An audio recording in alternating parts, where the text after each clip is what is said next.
Claramente tenemos una descripción difícil de ver a lo largo probablemente de mucho tiempo, ¿no? Una crisis sanitaria global sin precedentes y esa crisis sanitaria que genera una necesidad de datos por parte de los usuarios. Yo diría incluso en necesidad de datos en dos direcciones. Datos nuevos, datos que antes no interesaban, empiezan a interesar ahora. Y aparte de esto, hay una segunda vertiente, ¿no? Que es una necesidad, que yo llamo necesidad cualitativa de datos. Es decir, es más necesario tener no solamente nuevos datos, sino datos a una mayor frecuencia y con una mayor granularidad. ¿A qué me refiero con esto de la granularidad? Es un concepto que mencionaré varias veces a lo largo de la charla, que consiste en tener datos más apegados al territorio y a los individuos. Es decir, ya no nos contentamos con datos de agregados regionales, sino que nos interesan datos agregados a nivel municipal o de distritos censales. El ciudadano cada vez más quiere tener información sobre su entorno más próximo, en lo que es la estadística en general, ¿no? Bien, aparte de digamos, de ese incremento en la demanda de datos, tanto desde un aspecto cuantitativo como desde un aspecto cualitativo, hay al mismo tiempo un problema en la oferta de esos datos. ¿Y cuál es el problema? Bueno, la crisis de la COVID y fundamentalmente el confinamiento que comienza en febrero genera unas distorsiones muy importantes en nuestra producción de estadísticas. Entonces, tuvimos también que reaccionar ante esa distorsión. Como podéis ver aquí, hay un doble efecto. Por una parte, se incrementa la demanda de calidad, de precisión, de granularidad de las estadísticas, pero al mismo tiempo nos vemos limitados y restringidos en la oferta por el impacto que las consecuencias de la crisis de COVID tiene en nuestro instituto. Bueno, todo esto, a mí me gusta decir que ha sido una oportunidad, ¿no? Ha sido una oportunidad para conocer lo robusta que es el INE, lo robusto que la institución puede ser a este tipo de shocks que se han producido, ya digo, tanto desde la oferta como de la demanda de datos estadísticos, ¿no? Y,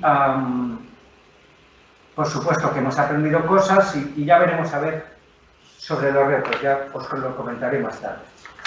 Bien, me he permitido hacer un pequeño esquema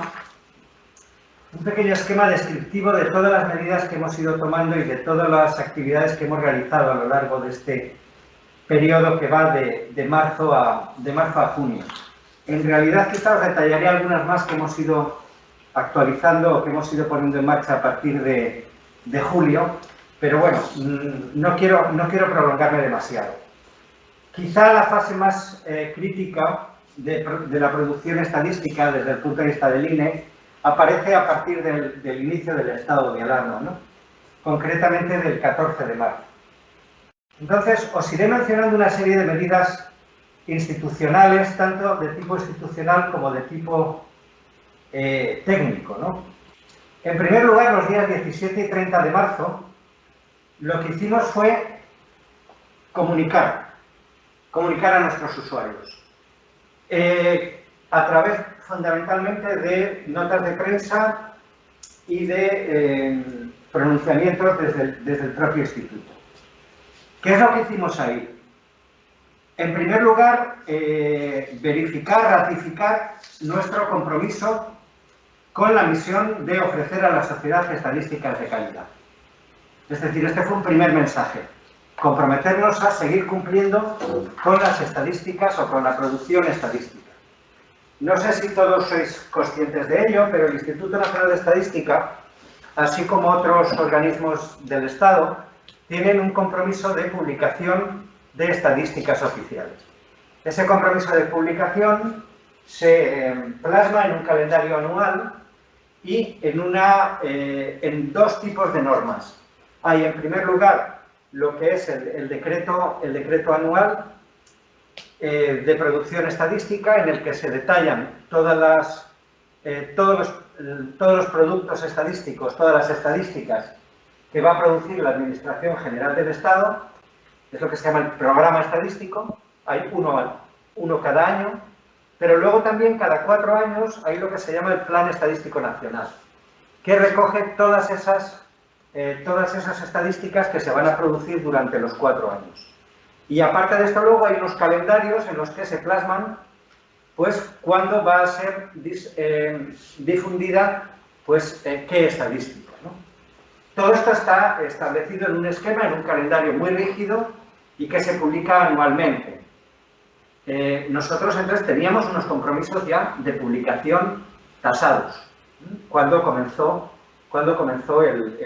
el confinamiento. Por cierto, aquí hay una primera reacción por parte del Sistema Estadístico Europeo. El Sistema Estadístico Europeo está diseñado ¿de qué manera? Bueno, es un partenariado en el que está compuesto por una parte por los Institutos Nacionales de Estadística de todos los Estados miembros de la Unión Europea y por otra parte Eurostat. Eurostat es miembro de la Comisión y es el Instituto de Estadística Europeo. Básicamente la labor de los Institutos Nacionales de Estadística es producir estadística a nivel nacional. Y la misión que tiene Eurostat, fundamentalmente, aunque no única, es la de armonizar las estadísticas que se producen en cada uno de los países de la Unión Europea. ¿En qué consiste armonizar? Armonizar consiste básicamente en consensuar, acordar metodologías y hacer que las estadísticas de determinados aspectos de la realidad europea sean comparables entre sí. Por ejemplo, la encuesta de población activa en España es una encuesta que está homologada a nivel europeo. ¿En qué sentido? En el sentido de que sus metodologías, la metodología de la EPA es comparable a la metodología de cualquier otra de las encuestas europeas de fuerza de trabajo. Bien, la herramienta de armonización que tiene Eurostat para, digamos, homogeneizar la producción de determinadas estadísticas es lo que se llaman los reglamentos, o se realizan mediante reglamentos europeos. Así, por ejemplo, hay un reglamento de la encuesta de población activa, hay un reglamento del índice de precios al consumo, hay un reglamento de las encuestas económicas coyunturales, un reglamento... Bueno, existen reglamentos que regulan cada una de estas actividades estadísticas. Quizá tenéis la curiosidad, ¿todas las estadísticas que produce el INE son europeas? No, el INE hay una parte de sus estadísticas que produce solo para el sistema estadístico español y que la regulan la Ley de la Función Estadística Pública, y luego hay otro conjunto de estadísticas que son europeas, que son producidas por todos los países de la Unión Europea. Y eso está, insisto, está reglamentado a través de los reglamentos europeos y también del Reglamento Europeo de Estadística. Hay un Reglamento Europeo de Estadística. Bien. Aparte de esa declaración que hicimos todos los países europeos, todos los institutos en ese momento, no al mismo tiempo de comenzar la pandemia en España, por supuesto, pero esto fue un fenómeno común y por tanto se produjo a lo largo de todo ese mes. Hicimos también otra cosa, que fue solicitar la colaboración de los informantes. Como la mayoría de vosotros sabéis, la producción estadística actualmente se realiza un porcentaje basado en la utilización de registros administrativos, es decir, la administración pública, en su interlocución con los ciudadanos, almacena mucha información, almacena muchos datos. Esos datos, convenientemente reutilizados y guardando en todo momento el secreto estadístico y respetando la Ley de Protección de Datos, pueden utilizarse para producir estadística oficial. Esa es una vía. Pero hay otra vía también, que supongo que muchos conocéis, que es la de las encuestas. Nosotros, el Instituto, realiza también encuestas tanto a empresas como a hogares. Claro, todas estas, os podéis imaginar, en el momento que se produce el confinamiento, nuestro gran problema fue, bueno, ¿cuál va a ser la colaboración de las empresas y los hogares ante esta situación? Eso en primer lugar. Y en segundo lugar, lo comentaré más tarde, pero os lo voy introduciendo, nuestros encuestadores, nuestros técnicos ya no pueden salir a la calle a encuestar, porque tienen que estar confinados. Bien, esto nos produjo, obviamente, esa doble situación, ¿no? Por una parte, incertidumbre frente a la respuesta de los informantes, tanto de los hogares como de las empresas, y en segundo lugar, cómo reestructurar nuestro proceso productivo para ser robustos ante la falta de información que nos supone las encuestas presenciales, que no podían ya realizarse. Bien, pasamos a la siguiente. Tenía aquí, a ver si puedo mover esta. Sí. Esto no funciona aquí. Ahora, perfecto. Bien, el 15 y 19 de marzo, bueno, estos son aspectos más administrativos, pero bueno, son una curiosidad. En ese momento tuvimos que salir con una serie de medidas, ¿no? Básicamente suspensión de actividad presencial en todos los centros de trabajo. El INE tiene 52 delegaciones provinciales, más una sede central en Madrid. En ese momento, por supuesto, cesó la actividad presencial, se interrumpió la tramitación de todos los plazos de procedimientos administrativos y, claro, nuestro objetivo fue en ese momento el mantenimiento de los servicios esenciales. Con respecto de las encuestas,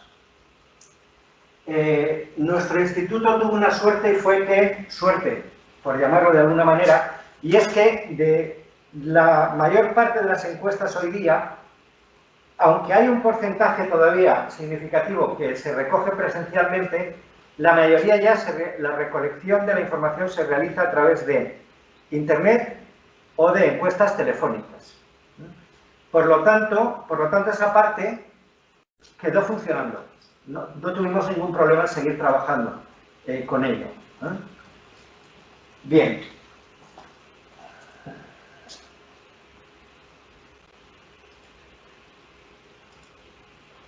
Un segundo aspecto que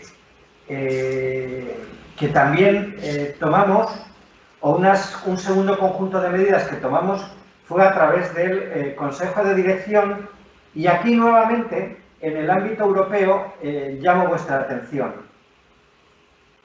Nos centramos o decidimos hacer una priorización de nuestras estadísticas.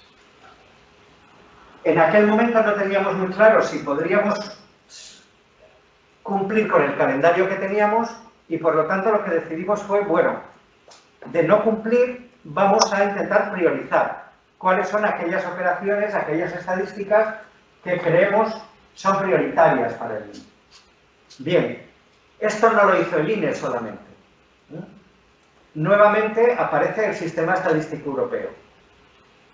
Todos los directores de estadística, presidentes en este caso, de los institutos de estadística europeos, nos reunimos y acordamos una serie de estadísticas básicas que hay que guardar, que hay que conservar. Y Eurostat pues consagra ese acuerdo. Establecemos ese acuerdo. ¿Cuáles son los ámbitos? Básicamente la EPA, el IPC, las encuestas de coyuntura económica, la encuesta de presupuestos familiares, las encuestas de estructura económica y luego, bueno, las líneas 900, que son las de información para nuestros encuestadores y para nuestros usuarios. Hubo también, por supuesto, dos encuestas que acordamos de alguna manera priorizar también, aunque en esos momentos su gestión era muy complicada. La encuesta del Movimiento Natural de Población, mortalidad, nacimientos y matrimonios, y la encuesta de la estadística de causas de muerte.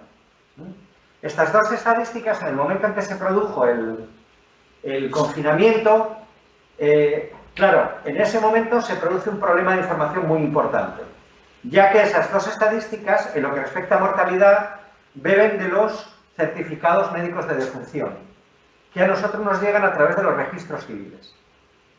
Claro, en ese momento se cierran los registros civiles, nuestras delegaciones también tienen que cerrarse y esa información empieza a quedar atascada. No puede procesarse en esos momentos. No fue el caso de estas otras estadísticas, porque estas otras estadísticas, en la mayoría de los casos, la información que recibíamos era bien por vía telefónica, bien vía registros o bien vía internet. Con lo cual, ahí teníamos bastante consolidada esa base. Y por otra parte, lo que nos quedaba era confiar en que los informantes iban a seguir cumpliendo con su trabajo, con su labor. Bien.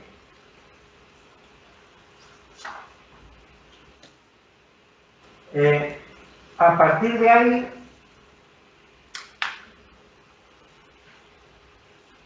perdón.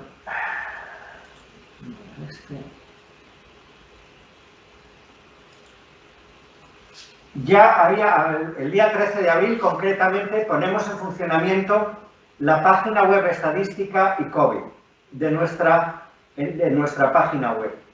¿Qué intentamos hacer ahí? Ahí intentamos poner en común todos los datos de que dispone el INE sobre aspectos relacionados con el confinamiento y con la pandemia. También incluimos información en esos momentos sobre otros ámbitos o sobre otras instituciones. Bueno, os invito, aquellos que no lo conozcáis, os invito a visitar la página web del INE y concretamente la página dedicada al COVID. En ese momento ya empezábamos a ver que los informantes seguían colaborando, que no hubo problemas de interrupción de colaboración, ni por parte de las empresas ni por parte de los usuarios. Entonces seguimos recibiendo información y empezamos a producir estadísticas. La producción de estadísticas no se para. Claro, creímos que era de gran interés para todos los usuarios, por supuesto, el ámbito de la salud y mortalidad, pero también creímos que era interesante un cuadro de mandos que tenemos en el ámbito de datos económicos, en el que reflejamos todas las estadísticas coyunturales disponibles del INE y las representamos en un cuadro simultáneo de mandos. Ese cuadro simultáneo de mandos, curiosamente, también se ha elaborado en otros institutos de estadística europeos. Y de hecho, hace muy poco el ECOFIN aprobó, y creo que lo vamos a publicar el día 17 de diciembre, un tablero de mandos de la recuperación europea, que se llama. Lo va a difundir Eurostat, pero Eurostat lo que hace es recoge nuestros datos y los plasma, los presenta en un dashboard, en un tablero, ¿no?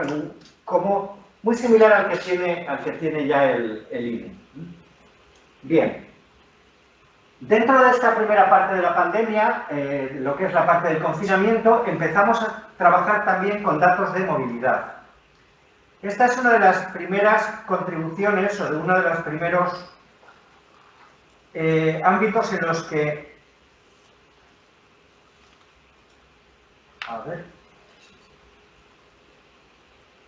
si consigo pinchar. Ahí, perfecto.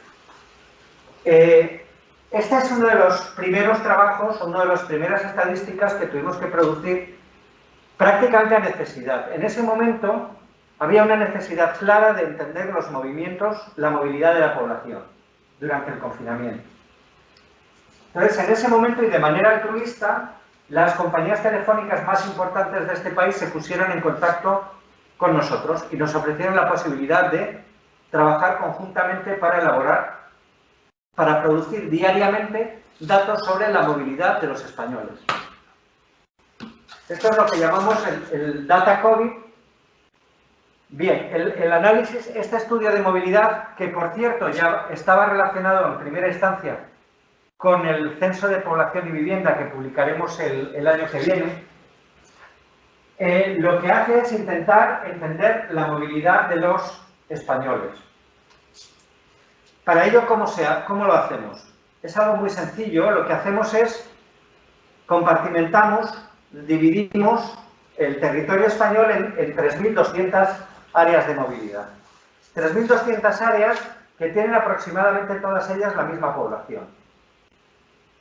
Como comprenderéis, en zonas urbanas, este área de movilidad prácticamente es el mismo que el de las secciones censales. Si nos vamos, si me permitís la expresión, a la España vaciada, estas áreas de movilidad se amplían mucho en términos de metros de espacio, de metros cuadrados. ¿Por qué? Porque tienen que seguir conteniendo la misma población y por tanto necesito un área mayor. Bien, una vez que hemos delimitado esas 3.200 áreas de movilidad, lo que hacemos es, las compañías telefónicas, por supuesto, no nosotros, lo que hacen es contar, o mejor dicho, crear una matriz de 3.600 por 3.600. Y esa matriz de 3.600 por 3.600 puede llenarse, puede configurarse de maneras muy diferentes. De hecho, en el estudio de movilidad tenemos un par de ellas, pero luego lo estamos desarrollando para otros ámbitos. Pero el caso más simple, ¿cuál es? Bueno, voy a elegir un elemento de la diagonal principal. ¿Eso qué significa? Eso significa, y voy a dividir entre el día y la noche. Voy a mirar en una determinada área de movilidad, voy a mirar cuántos móviles hay por la noche en ese área. Voy a contarlos. Y ahora lo que voy a hacer es, durante el día, voy a volver a contar los móviles que están en ese mismo área. Evidentemente, con todos los elementos de la diagonal principal. Luego eso, si esa es una de las medidas de movilidad que hemos tomado, si esa fuera la medida de movilidad, ¿qué medida estaría dando ahí? Bueno, lo que estaría viendo es si ese área recibe o pierde población a lo largo del día.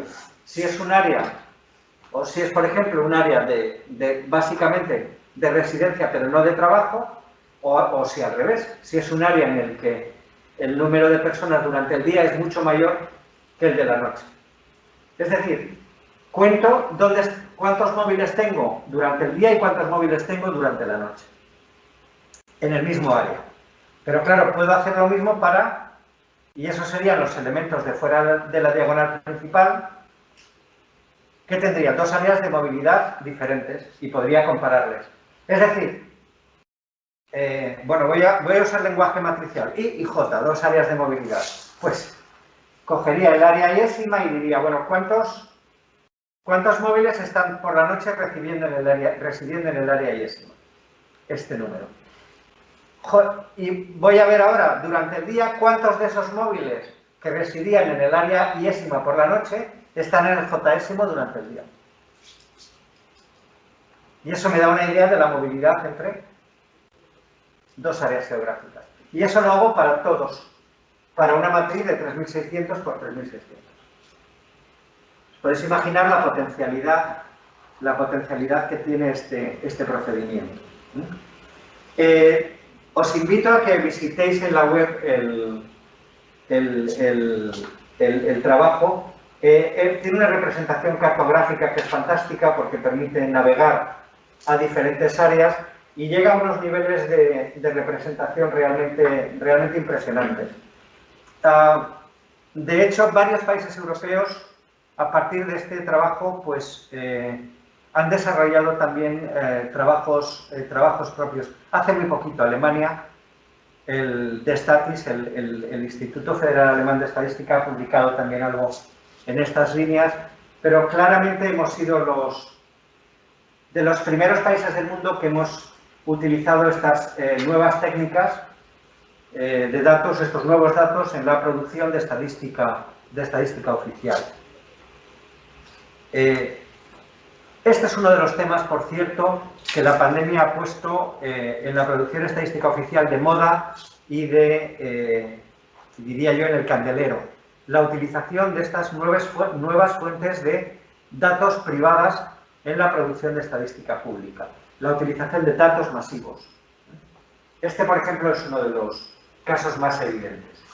utilización de teléfonos, de señales de teléfonos móviles en el análisis de movilidad.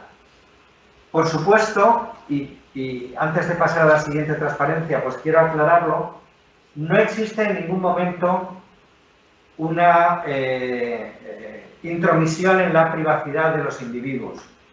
El INE en ningún momento recibe información individualizada sobre las trayectorias, sobre las señales de los móviles.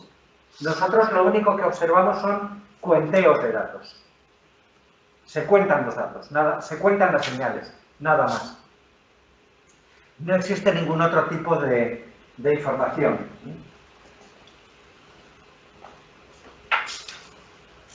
Bien.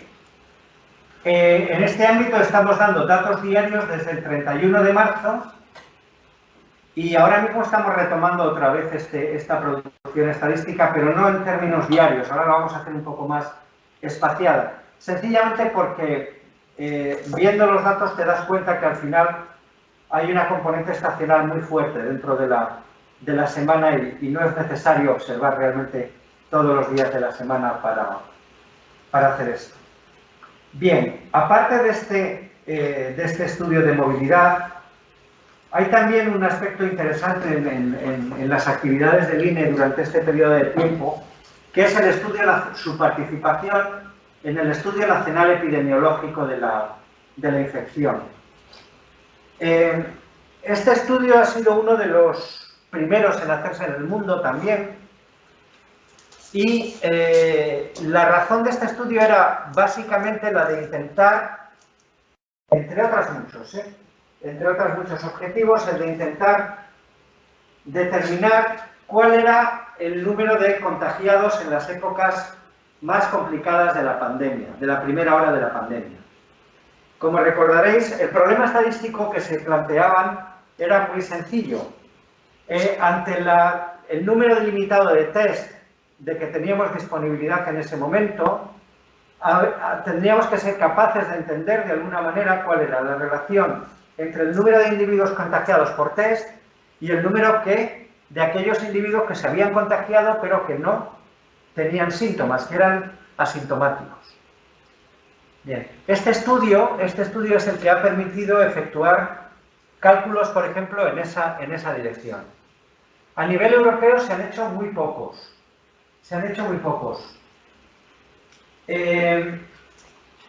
Tengo que decir que la aportación del INE ha sido en este estudio fundamental, porque hemos sido no solamente los que hemos diseñado por supuesto, la encuesta, todo el proceso de encuestación, de muestreo, sino que también, gracias al Padrón Municipal de Habitantes, que es un registro administrativo que gestiona el INE, hemos sido capaces de indicar a Sanidad cuáles eran los hogares que tenía que analizar y que tenía que estudiar. El tamaño muestral de este estudio es aproximadamente el mismo, se realiza para hogares, es aproximadamente el mismo que el que usamos para la EPA, en términos de tamaño, de la encuesta de población activa. Y son, estrictamente hablando, datos de panel. Es decir, los mismos hogares se analizan en diferentes periodos del tiempo, o se realiza un seguimiento a través de diferentes periodos del tiempo. ¿Cuál es el objetivo? Bueno, pues el objetivo básico es analizar precisamente la seroprevalencia de los individuos. Bien, ahora, por cierto, creo que la semana que viene se van nuevamente a publicar los resultados de esta última cohorte, que creo que se ha hecho ahora hace poco.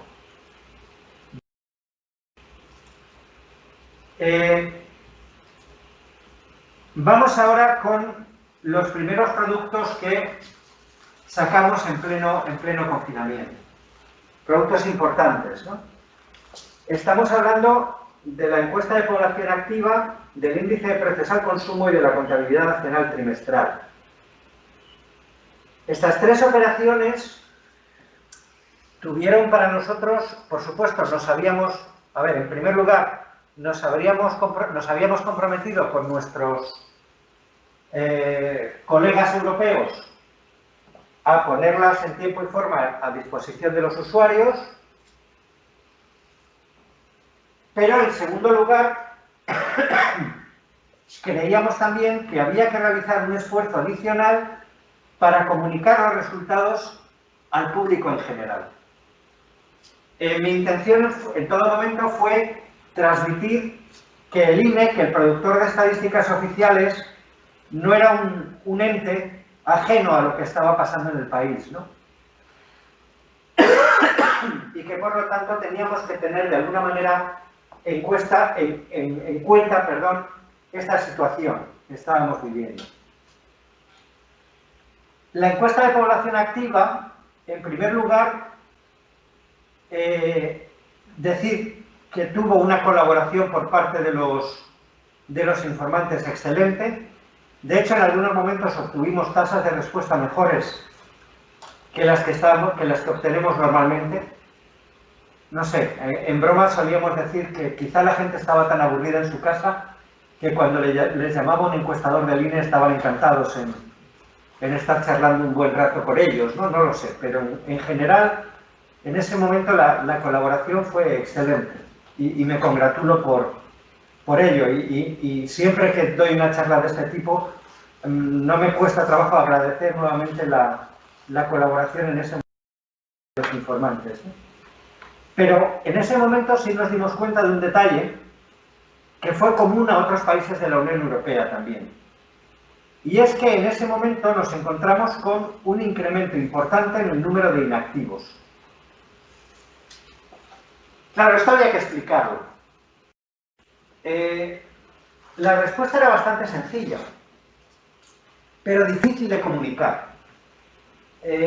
El reglamento europeo de la encuesta de población activa, que por otra parte tiene mucha relación con lo que establece la Organización Mundial Internacional del Trabajo, lo que dice es que para determinar si alguien está parado, en primer lugar tiene que estar parado, pero en segundo lugar tiene que decir que busca empleo.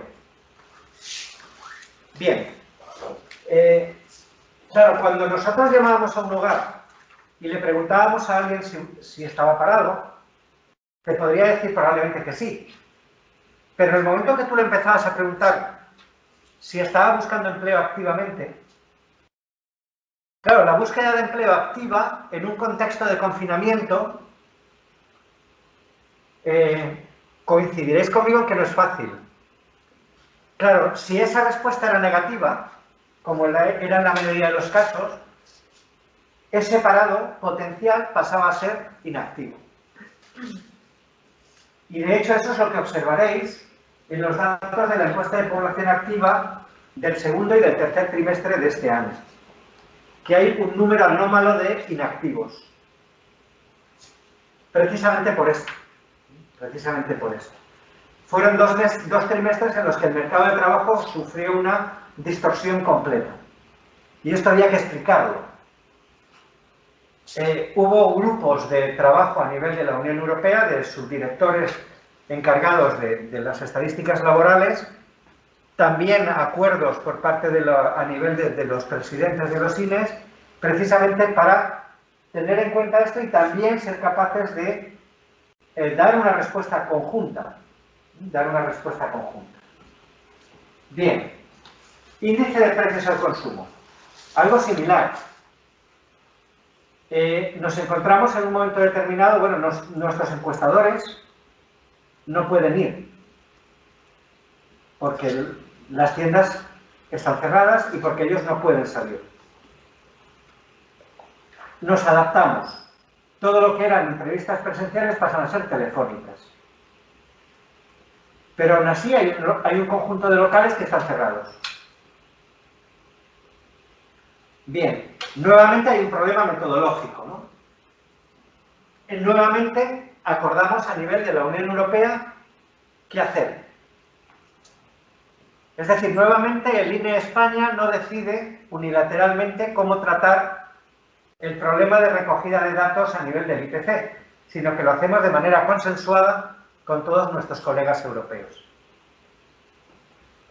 Y entonces, ¿qué ocurre? Bueno, te encuentras de precios al consumo basado en una producción y en una comercialización en la que hay una parte del mercado que está cerrada. ¿Qué hace el INE España? El INE España lo que hace es elabora un índice de precios ad hoc basado en aquellos bienes que están disponibles. Y esto lo podéis ver en el IPC del segundo y del tercer trimestre del año. Es una cesta de la compra en aquel momento de los bienes que están disponibles. Bien, aparte de esto, potenciamos también una nueva fuente de datos masiva, lo que denominamos el Scanner Data. ¿Qué es el Scanner Data? Bueno, estamos llegando a acuerdos con grandes superficies para que nos den información de todos los tickets de compra. Todos los tickets de compra. Para elaborar el IPC. Me congratulo ya de haber firmado con grandes superficies. Me gustaría mencionar, por ejemplo, a Carrefour, con el que ya tenemos acuerdos de transmisión de información. Entonces, ¿qué es lo que estamos haciendo? En base a esos datos provenientes de los tickets de compra, por supuesto anonimizados, sobra decirlo, pero por si acaso lo diré, todos esos tickets de compra lo que hacen es sustituir a encuestadores. Ahora mismo aproximadamente un 20% del IPC se realiza ya en base al Scanner Data. Estamos, digamos, al nivel que está también ahora el INSEE francés, que están también trabajando en esta dirección. Ellos quieren un poquito más, pero estamos en ese ámbito. Bien, nuevamente, como podéis ver, los problemas de la pandemia están haciéndonos utilizar fuentes alternativas de datos. Para el estudio de la movilidad, pues por ejemplo, los datos procedentes de teléfonos móviles, o para el estudio o para el cálculo del índice de precios al consumo, del cómputo del índice de precios al consumo, el Scanner Data. Bien, contabilidad nacional trimestral. Como bien sabéis, la contabilidad nacional trimestral se basa en el cálculo o en la elaboración de un índice compuesto en el que tenemos muchos indicadores de actividad que provienen de diferentes sectores y que tratan de aproximar las distintas realidades de la actividad económica. ¿Qué es lo que ocurre también? La contabilidad trimestral tiene un problema muy simple que voy a intentar de explicar de la manera más sencilla posible. Cuando la contabilidad trimestral nace básicamente de intentar anticipar la evolución de la actividad económica en el corto plazo. Como la propia denominación dice, el dato se publica de manera trimestral. Bien, entonces, normalmente lo que ocurre es que cuando tú vas a producir o tú vas a calcular el dato trimestral, tienes información basada en datos sobre los 2 primeros meses del trimestre. Pero el último mes del trimestre, normalmente en el último mes del trimestre tienes mucha menos información. ¿Por qué? Porque esas estadísticas todavía no se han difundido para ese mes. Entonces, la mayoría de los modelos de trimestral, de contabilidad nacional trimestral, ¿qué hacen? Utilizar modelos estadísticos para predecir ese último mes.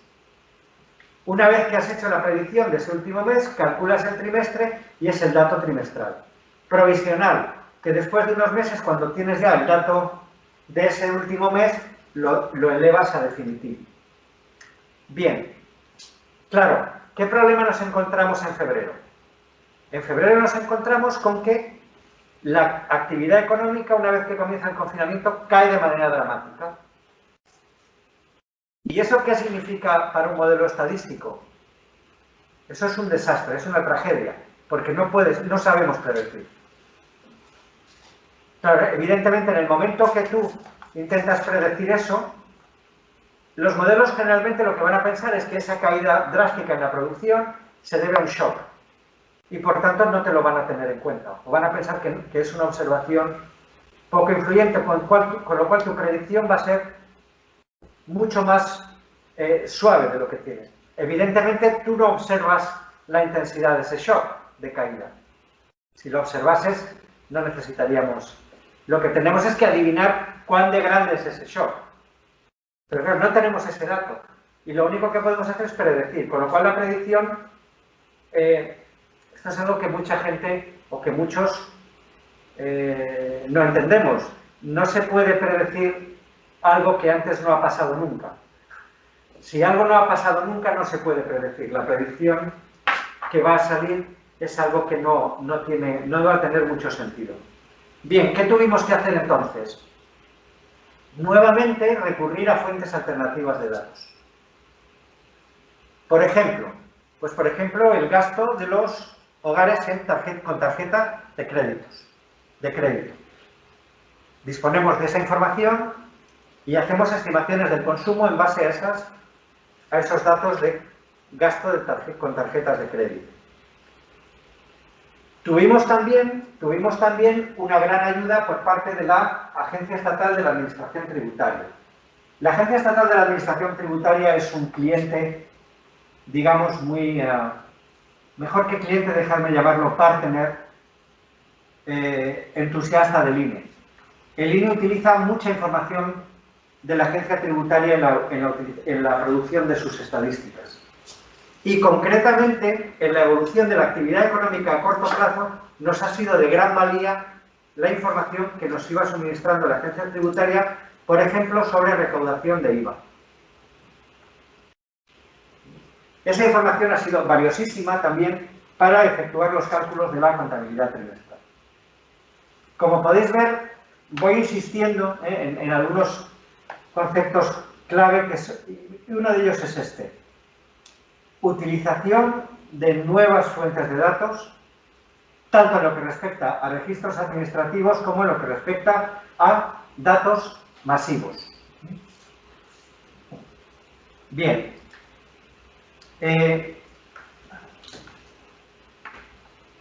Voy a pasar las resoluciones de la presidencia porque son bastante, si me permitís, bastante aburridas. Y quizá voy a pasar a otro aspecto que también me llamó bastante la atención. Estadísticas coyunturales en el mes ya de mayo. Y me estoy refiriendo a las estadísticas de coyuntura turística, coyuntura de industria y servicios y estadísticas financieras.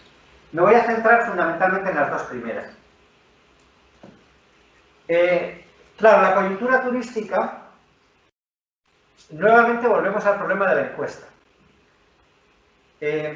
Estamos intentando evaluar cuántos hoteles están, o cuál fue, perdón, el número de pernoctaciones en los hoteles españoles en la última quincena del mes de febrero. Eso empezamos a consultar a los hoteles a primeros de marzo, primera quincena de marzo. ¿Qué nos encontramos? Nos encontramos con una tasa de respuesta difícil de interpretar. ¿Por qué? Porque muchos de esos hoteles estaban ya cerrados. Pero lo que no sabíamos es cuántos de ellos ya habían cerrado en febrero, en esa primera quincena de febrero durante el confinamiento. Entonces ahí tuvimos que, bueno, nuevamente, compartir nuestras decisiones con el Sistema Estadístico Europeo, con nuestros partners, para nuevamente tomar decisiones armonizadas a lo largo de la Unión Europea. Pero es básicamente un problema de no observabilidad. Un problema de no observabilidad que teníamos también en las encuestas de coyuntura industrial y de servicios. Tú llamas a una empresa o hay una empresa que no te contesta y esa no respuesta, ¿qué significa? ¿Que no te quiere contestar o que ha cerrado?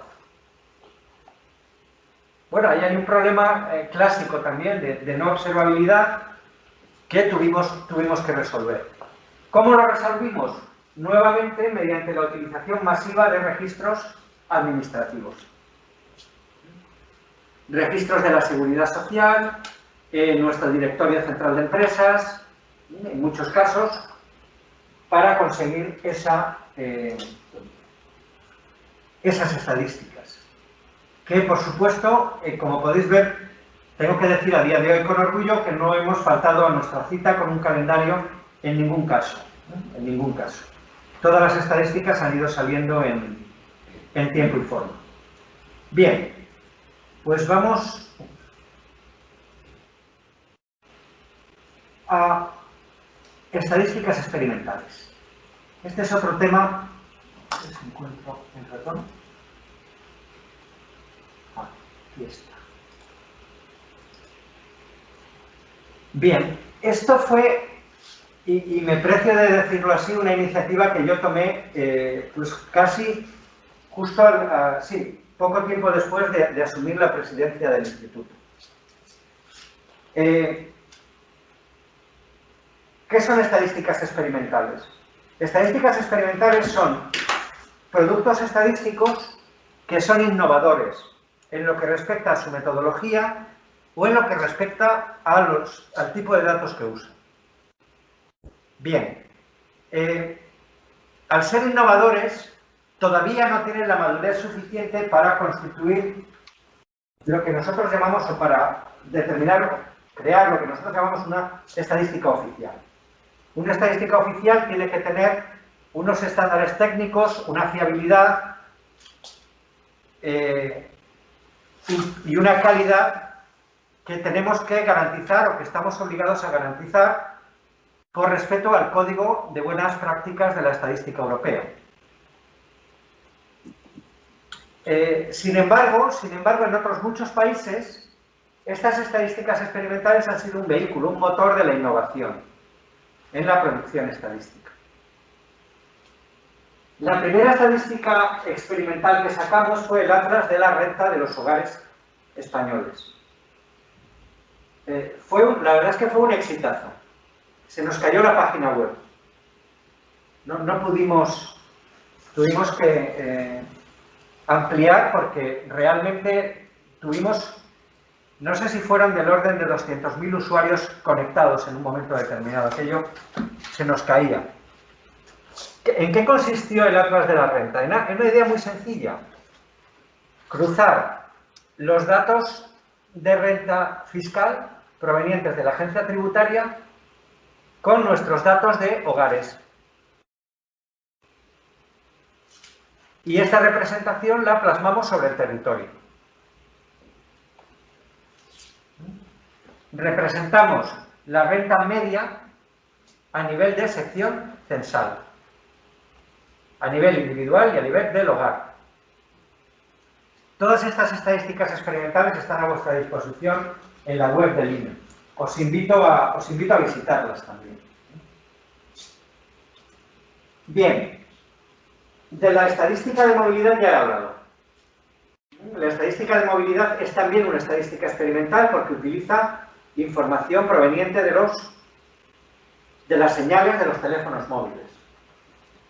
La hemos utilizado para la época del seguimiento en la pandemia, la estamos utilizando para el próximo censo de población y vivienda del año que viene y tiene también una utilidad adicional que pasaré a contaros más tarde. Tercer producto experimental o tercera estadística experimental, la estadística de defunciones semanales. Ojalá no hubiéramos tenido nunca que publicarla, pero en un momento determinado vimos que nuestra estadística del movimiento natural de población, esa que os expliqué antes, que iba que utilizaba el certificado médico de defunción, no nos iba a permitir dar la información que socialmente creíamos que era necesaria en aquel momento. La demanda social, nuestros usuarios solicitaban información. Bien, ¿qué es lo que hicimos entonces? Lo que hicimos fue, utilizando aquella parte de los registros de defunción que están informatizados por los registros civiles, utilizando esa parte, llegamos o efectuamos una estimación total del número de defunciones. Para vuestra información, deciros que en España no están informatizados, digitalizados todos los registros civiles. Aproximadamente un 92%. Pero claro, al no estar informatizados todos los registros, solo tienes acceso al 92% de ellos. Es decir, en definitiva, la representatividad del número de fallecimientos que te están dando es la que es de un 90%, no es de un 92%, sino sobre un 92%. Bien, pero nosotros sí teníamos información sobre fallecimientos observados en los años anteriores. Esta es una estadística que tiene una antigüedad de 100 años. Tenemos todos los datos que queremos y más. Y entonces lo que hicimos fue contrastar en los años anteriores cuáles habían sido los fallecimientos efectivos y cuáles eran los datos que estábamos obteniendo de los registros informatizados. Esa divergencia descubrimos que era estable en el tiempo y por lo tanto la hemos aplicado a los datos semanales que estamos produciendo ahora, que entiendo los conoceréis o los conocéis. Pero no deja de ser una estimación. Esto es una estimación, no es un dato real. Como bien sabéis, el dato real lo hemos sacado ayer, de la estadística de causas de muerte para los primeros 5 meses del año. Esos datos sí son ya datos basados en certificados médicos de defunción, realmente. ¿No? Con lo cual, bueno, no hay duda, cada certificado médico de defunción es una defunción y eso se cuenta y se clasifica no solo en número total, sino también en la estadística o en el número o en las causas de la muerte, ¿no? Bien. Estamos haciendo, o hay más cosas en términos de proyectos de estadística experimental. Estamos haciendo la coyuntura demográfica de empresas. Este es un proyecto también muy querido. El INE tiene lo que se llama un directorio central de empresas, que contiene el registro de todas las empresas y establecimientos que hay en España. Ese directorio se actualiza una vez al año. La idea que tenemos es hacer una actualización rápida a 3 meses. Pero no solo con los datos que aparecen anualmente, sino con datos adicionales. Por ejemplo, en la época en la que estamos ahora, vamos a detallar, o vamos a estudiar, vamos a ver qué empresas tienen ERTEs, qué empresas no tienen. Y todo esto lo vamos a analizar y lo vamos a seguir en el tiempo. Y lo vamos a representar también cartográficamente. En la estadística del comercio diario de grandes empresas ya la estamos publicando. La agencia tributaria tiene un seguimiento diario de las ventas de grandes empresas en base a sus declaraciones de IVA. Estamos hablando de empresas por encima de 6 millones de euros de facturación. Claro, ese es un indicador muy valioso, aunque con mucho ruido, con muchas distorsiones, de la actividad económica, no ya prácticamente a nivel mensual, o de una periodicidad mensual, sino prácticamente con una periodicidad semanal. Es por lo tanto un indicador de coyuntura que yo diría muy interesante para observar. Esto tiene que ver nuevamente con lo que os he comentado antes, granularidad y mayor frecuencia.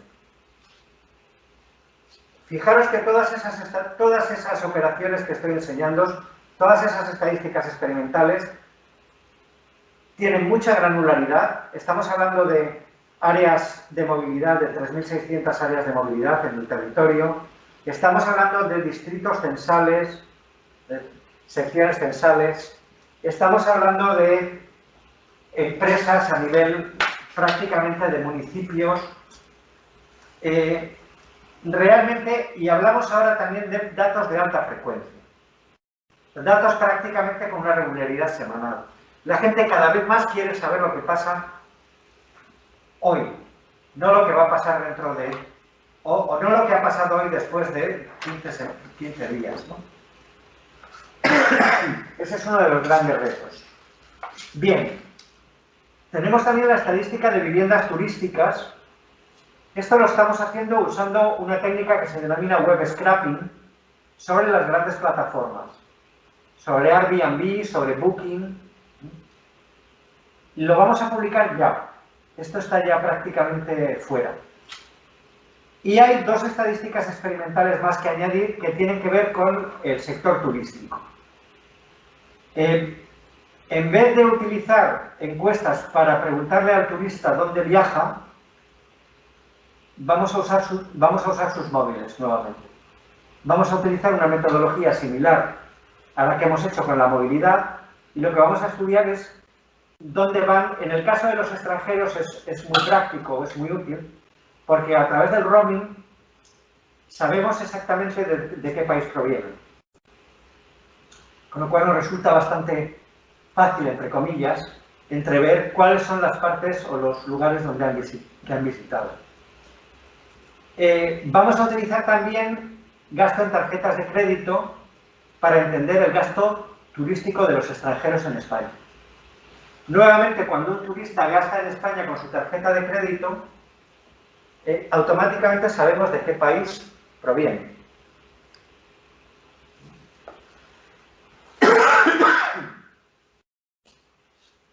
Bien.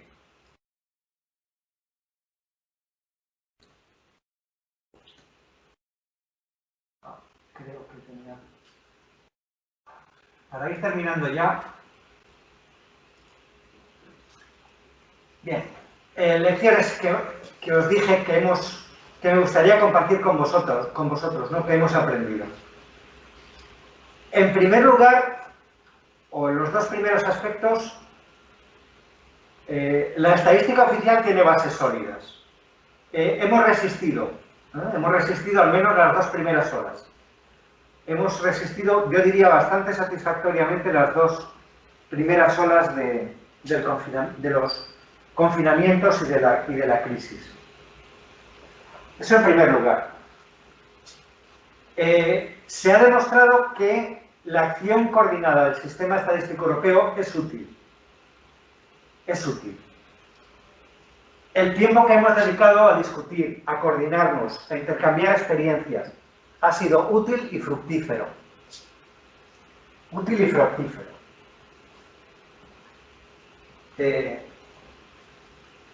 También agotador, han sido muchas horas de videoconferencia con mis colegas, pero realmente ha tenido una gran utilidad.